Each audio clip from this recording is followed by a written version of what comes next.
नमस्कार, मैं सरदार बलविंदर सिंह, आप देख रहे हैं नीला सलाम न्यूज़। आज महंगाई के ऊपर अनेकों संगठनों का आज प्रदर्शन है।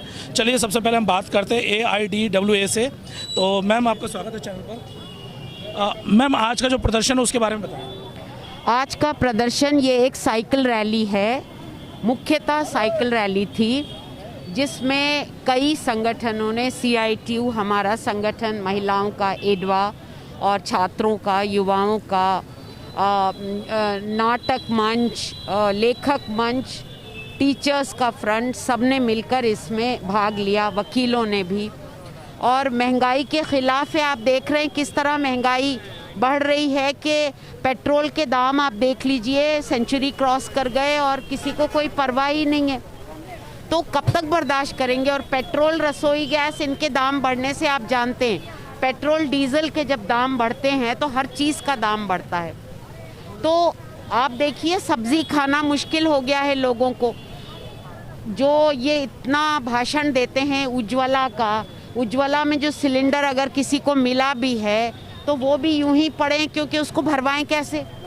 तो ये सारे हालात चल रहे हैं और इन्होंने दाम बढ़ा के 5 रुपये कम कर दिया, तो उससे किसका फ़ायदा होता है। ये तो वो जो त्योहारों के टाइम पे दुकानें नहीं करती कि दाम बढ़ा के और थोड़ा कम करके और बोलते हैं सेल चल रहा है। तो मोदी जी झांसा दे रहे हैं देश को हमारे।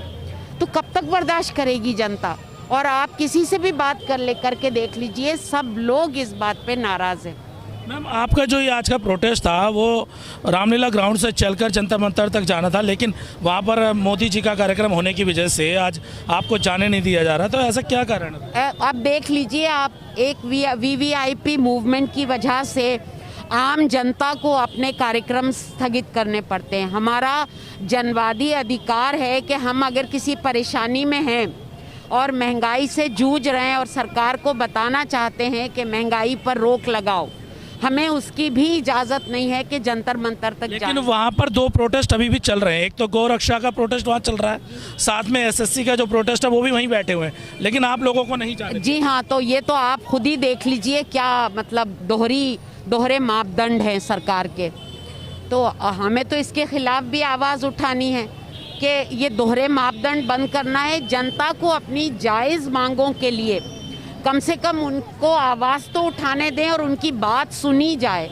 एक जनवादी सरकार का ये फ़र्ज़ होता है।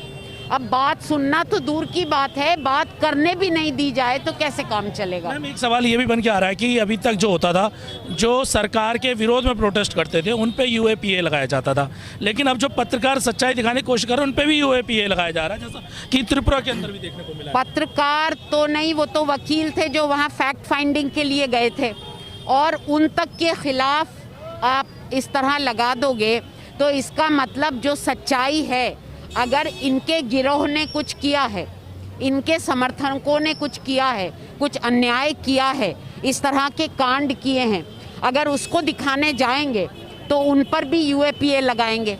ये मतलब ये क्या देश बना रहे हैं। जनवादी देश है, संविधान है हमारा, लेकिन संविधान में पंक्चर करके उसको ख़त्म करने की कोशिश हो रही है।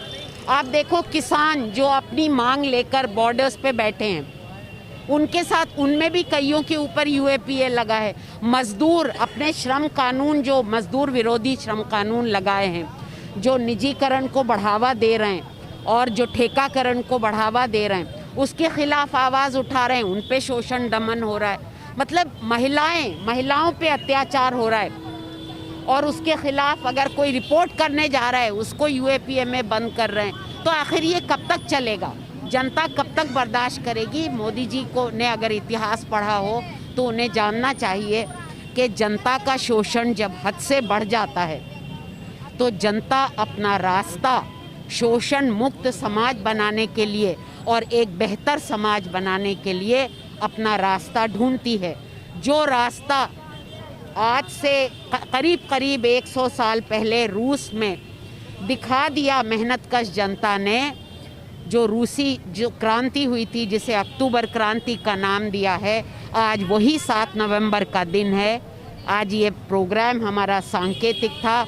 7 नवंबर पे अक्टूबर क्रांति, उस वक्त तो अक्टूबर था, वो अक्टूबर क्रांति के दिन आज हमने ये कार्यक्रम किया है और हमारा संघर्ष जारी रहेगा। मैम अंत में एक छोटा सा सवाल और है मेरा कि जो पढ़ी लिखी जनता है वो तो कह रही है कि कहीं ना कहीं महंगाई बढ़ रही है जिससे परेशानी क्रिएट हो रही है, लेकिन एक ऐसा भी तबका है जो बड़ी मात्रा में कह रहा है कि चाहे पेट्रोल 100 की जगह 500 भी हो जाए तो हम लेने को तैयार हैं क्योंकि राष्ट्र की सुरक्षा के लिए बहुत सही है। नहीं, देखिए आप ये जो डिफरेंस कर रहे हैं ना कि पढ़ी लिखी जनता और गरीब जनता, ऐसा नहीं है। आप गरीब जनता से अगर जाके बात करें तो वो भी आपको बताएंगे कि किस तरह वो दुखी हैं और किस तरह वो इस महंगाई से जूझ रहे हैं। और ये सुरक्षा का हवा जो खड़ा कर रहे हैं मोदी जी, ये क्या है आप खुद ही देख लीजिए कि क्या कर रहे हैं। सुरक्षा के नाम पे एक जिंगोइज्म कर रहे हैं, लोगों को झांसा दे रहे हैं, नफ़रत फैला रहे हैं और इस नफ़रत के सहारे वो अपनी हुकूमत चलाना चाहते हैं, जो कि आप जानते हैं एक हवा के गुब्बारे की तरह फट जाएगा। ये उनको भी पता होना चाहिए। इतिहास गवाह है कि ऐसा ही होता है जब कोई झांसे देकर सरकार चलाता है। जी, ये बहुत हमारे साथ जो आज का प्रोटेस्ट था उसके प्रदर्शनकारी थी, उनकी आपने बात को सुना, लेकिन सच्चाई ये भी है कि 40 रुपये पेट्रोल बढ़ाकर अगर 5 रुपये कम भी कर लिया जाए तो उससे जनता का फ़ायदा नहीं होता, कहीं ना कहीं नुकसान तो फिर भी जनता भी है और इसका फ़ायदा कहीं ना कहीं पूंजीपतियों को होता रहता है। इसी के साथ मैं सरदार बलविंदर सिंह, नीला सलाम न्यूज़ से धन्यवाद।